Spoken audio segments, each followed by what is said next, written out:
Sponsor by ভীষণ নবাবগঞ্জ। কাছে দূরে দেশে বিদেশে যে যেখান থেকে ডিএন বাংলার পক্ষ থেকে আয়োজিত রমজানুল মুবারকের এই প্রোগ্রামগুলো দেখছেন, আপনাদের সকলকে জানাই আন্তরিক মোবারকবাদ ও শুভেচ্ছা।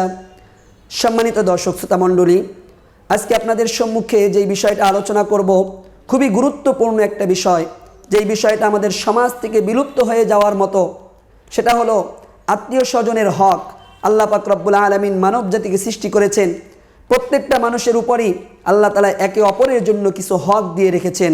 যেমন মাতা পিতার জন্য কিছু হক দিয়ে রেখেছেন, স্ত্রীর উপর আল্লাহ তাআলা কিছু হক দিয়ে রেখেছেন, স্বামীর উপর কিছু হক দিয়ে রেখেছেন, সন্তানের উপর কিছু হক দিয়ে রেখেছেন, প্রতিবেশীর উপর কিছু হক দিয়ে রেখেছেন।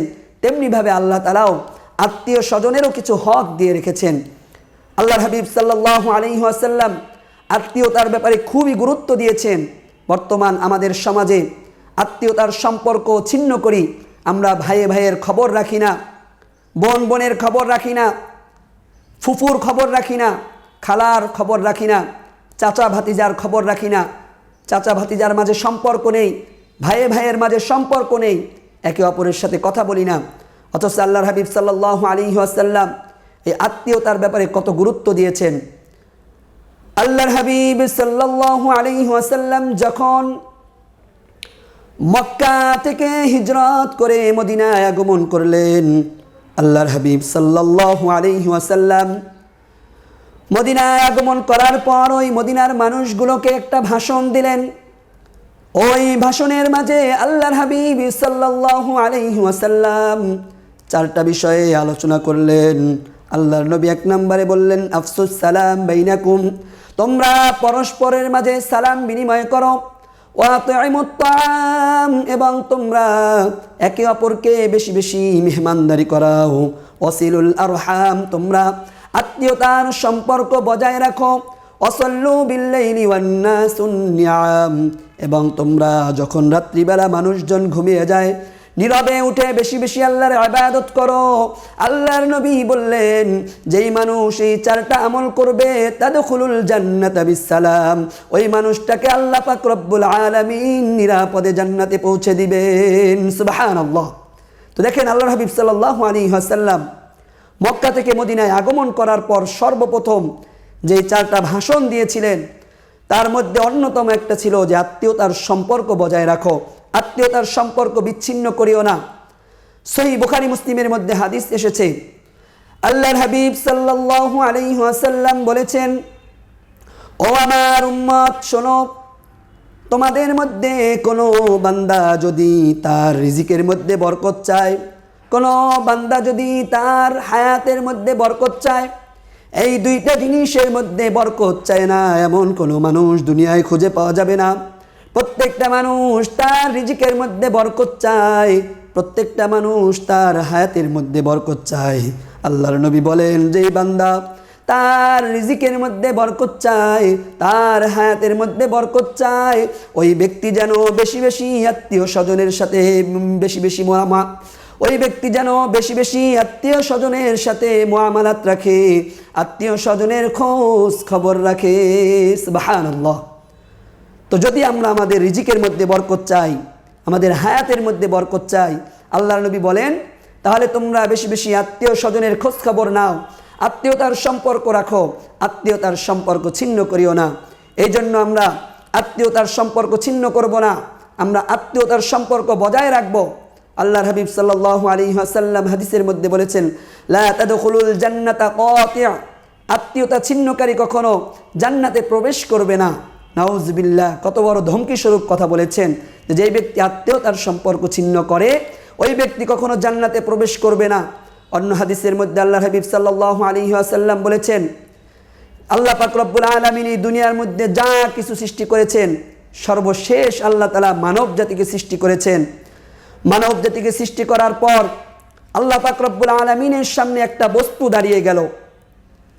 আল্লাহ পাক রব্বুল আলামিন ওই বস্তুটা দাঁড়ানোর পর ওই বস্তুটাকে জিজ্ঞাসা করলেন, তুমি কে?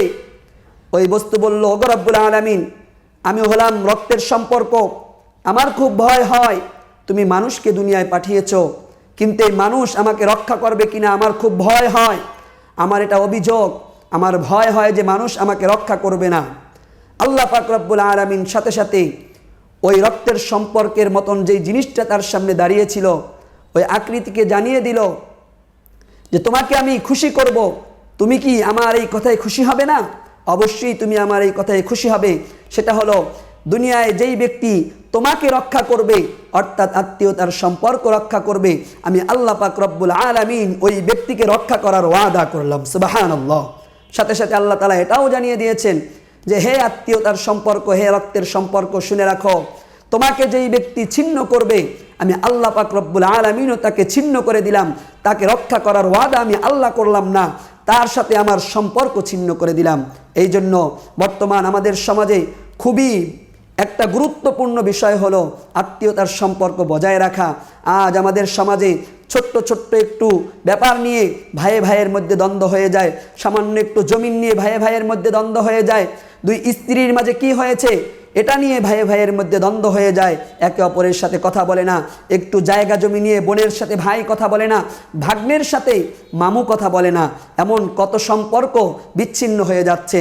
এই জন্য আমি সকলকে আহ্বান করব, এই যুগে এই শেষ জামানায় এসে যেন আমরা যদি আমাদের রিজিকের মধ্যে বরকত চাই, আমরা যদি আমাদের হায়াতের মধ্যে বরকত চাই, তাহলে যেন আমরা এই আত্মীয়তার সম্পর্ককে বজায় রাখি। আল্লাহ পাক রব্বুল আলামিন আমাদের প্রত্যেকটা মানুষকে আত্মীয়তার সম্পর্ক বজায় রেখে আত্মীয়তার খোঁজ খবর নেওয়ার তৌফিক দান করুক। সর্বশেষ আর একটা কথা বলি, আপনার ভাই সে হয়তো গরিব অসহায়, এই রমজান মাসে আপনি আপনার ভাইকে খুশি করতে পারেন, আপনি আপনার বোনকে খুশি করতে পারেন, আপনার আত্মীয় স্বজনকে আপনি খুশি করতে পারেন।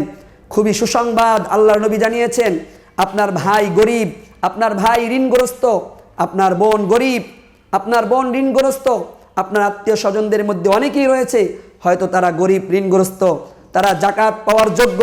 আপনি যদি তাদেরকে জাকাতটা দেন, আপনার ভাইকে আপনি জাকাত দিতে পারবেন, সে যদি জাকাত পাওয়ার যোগ্য হয়। আপনার বোনকে আপনি জাকাত দিতে পারবেন, সে যদি জাকাত পাওয়ার যোগ্য হয়। আপনার আত্মীয় স্বজনকে আপনি জাকাত দিতে পারবেন, সে যদি জাকাত পাওয়ার যোগ্য হয়। আল্লাহ হাবিব সাল্লাল্লাহু আলাইহি ওয়াসাল্লাম হাদিসের মধ্যে বলেছেন, যেই ব্যক্তি তার ভাইকে জাকাত দিল, যেই ব্যক্তি তার বোনকে জাকাত দিল, যেই ব্যক্তি তার আত্মীয় স্বজনকে জাকাত দিল, ওই ব্যক্তি দ্বিগুণ সওয়াব পাবে। একটা হলো সে জাকাত দিয়েছে এই কারণে এক সওয়াব, দ্বিতীয় সওয়াব হলো সে আত্মীয়তার সম্পর্ক বজায় রেখেছে, সে আত্মীয়তার সম্পর্ক অটুট রেখেছে, এই কারণে দ্বিতীয় সওয়াব, এই দ্বিগুণ সওয়াব আল্লাহ পাক রব্বুল আলামিন আপনার আমল নামায় লিখে দিবে। এই জন্য রমজান মাসে আমরা আমাদের জাকাতের একটা অংশ যদি আমাদের গরিব অসহায় আত্মীয় স্বজন থেকে থাকে, আমার ভাই আমার বোন থেকে থাকে, তাহলে তাদেরকে দিব, তারা এর মাধ্যমে উপকৃত হয়ে খুশি হয়ে যাবে। আল্লাহ পাক রব্বুল আলামিন আমাদের প্রত্যেককে আত্মীয়তার সম্পর্ক বজায় রাখার তৌফিক দান করুক।